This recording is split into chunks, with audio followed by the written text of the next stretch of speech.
Hello welcome to another video. Christmas സീരീസിലെ രണ്ടാമത്തെ video ആണെന്ന്. അപ്പം നമ്മൾ ചെയ്യാൻ പോണത് ഒരു ഗ്രീറ്റിംഗ് കാർഡാണ്.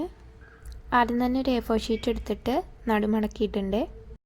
പിന്നെ ഒരു പിങ്ക് കളർ പേപ്പർ എടുത്തിട്ടുണ്ട്. അതിങ്ങനെ മടക്കിയിട്ട് വട്ടം വരച്ചിട്ട് കട്ട് ചെയ്തെടുക്കുന്നുണ്ട്. എത്ര വട്ടങ്ങൾ വരച്ചിട്ട് ഇങ്ങനെ ചെയ്തെടുക്കണോ അത്ര ഭംഗി ഉണ്ടാവും ഈ പോപ്പപ്പ് കാർഡ്. ഇനി വെട്ടിയെടുത്ത വട്ടങ്ങളൊക്കെ നടുമടക്കിയിട്ട് ഇതേപോലെ നടുവിൽ ഇങ്ങനെ വരയായിട്ട് പശ തേച്ചിട്ട് ഇങ്ങനെ മേലേക്ക് ഒട്ടിച്ചു കൊടുക്കുക.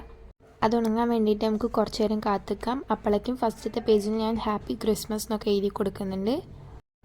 നിങ്ങൾക്ക് ഇഷ്ടമുള്ള രീതിയിൽ വരച്ചിട്ട് ഡെക്കറേഷനൊക്കെ ചെയ്തെടുക്കാം. ഇനി നമ്മൾ നേരത്തെ ഒട്ടിച്ച് വെച്ചത് ഈ കാർഡിൻ്റെ ഉള്ളിലേക്ക് ഒട്ടിച്ചു കൊടുക്കുകയാണ്. ഇത് നമ്മൾ ക്രിസ്മസ് ഡെക്കറേഷൻ ബോൾ പോലുള്ള ഒരു സംഭവമാണ് ഉദ്ദേശിച്ചത്. അത് തുടർന്നാൽ ഇങ്ങനെ കിട്ടും. ഇതിന് ഞാനൊരു നൂല് പോലെ വരച്ചു കൊടുക്കണം കൂടെ ഉണ്ട്. അത്രയായിട്ട് നമുക്ക് വേണമെങ്കിൽ ഈ ഗ്രീറ്റിംഗ് കാർഡ് കംപ്ലീറ്റ് ചെയ്തെടുക്കാം. ചെയ്ത് കൊളാക്കിയതാണ് ഇപ്പോൾ കണ്ടത്. എനിക്ക് ആദ്യത്തെ സിമ്പിളായിട്ടുള്ളായിരുന്നു ഇഷ്ടപ്പെട്ടത്. അപ്പോൾ അത്രയാണ് ഇന്നത്തെ വീഡിയോ. താങ്ക്